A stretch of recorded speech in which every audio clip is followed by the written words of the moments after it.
The fact that Collin Sexton still hasn't signed a contract is mind-blowing to me. How can a guy that had been averaging 24 points per game when he was healthy, reliable on offense, one of the best scorers in the NBA, hasn't signed a contract? Like, that is crazy to me. Collin Sexton is a good player. Yeah, I know he got injured, turned his ACL, hasn't played basketball in like a year for it feels like. But still, Ricky Rubio has been signed for a 3-year, $18 million deal.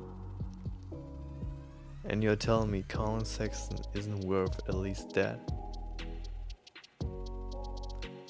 Listen, I know Collin Sexton isn't reliable on defense, and his playmaking is sometimes mid, but what Collin brings on the offensive side is so much important for the Cavs, because last year we saw how much the Cavaliers struggled when Darius Garland was on the bench. They traded for Karis LeVert, who was okay. He played good, but he had a lot of bad games too, and he got injured. So I feel like if you're the Cavs, you are at a point where you have to re-sign him. I mean, you got that qualifying offer for him right now, which is like $7.5 million for a year. I think you have to extend him, because if Collin has to play one more year on that qualifying offer, I think he pissed. Like, I ain't gonna lie, if I'm Collin, I would be angry at the Cavs organization, because 3 years ago I was the cornerstone of this franchise, and now it's shifted to Darius, which I can understand. Darius is a better player than him. Let's get that out of the way first. Darius is way better than Collin.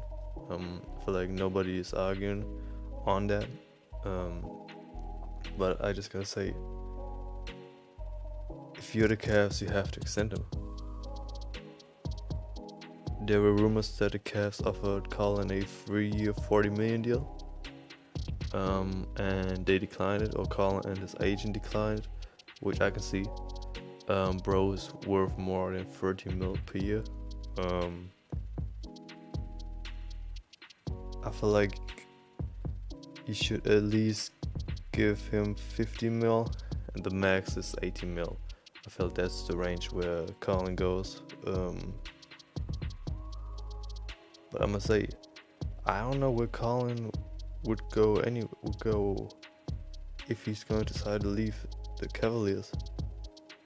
The team that I want him to sign to is the Mavs, because they lost Jalen and they need offense. But they don't have the cap space to give him a good deal. You got the Pacers, they don't need him. The Spurs don't need him. So I think it has to be the Cavs for 1 year, $7 million on the qualifying offer, or they get an extension done. That would be the only way, or that is the only way for Collin right now. Play on a 1 year qualifying offer, ball out, and then get it back next season from the Cavs or from another team. But I feel like we've never seen anything like this, where a player under 25 who, when he was healthy, averaged 24 points per game, hasn't signed a contract 1 month into free agency.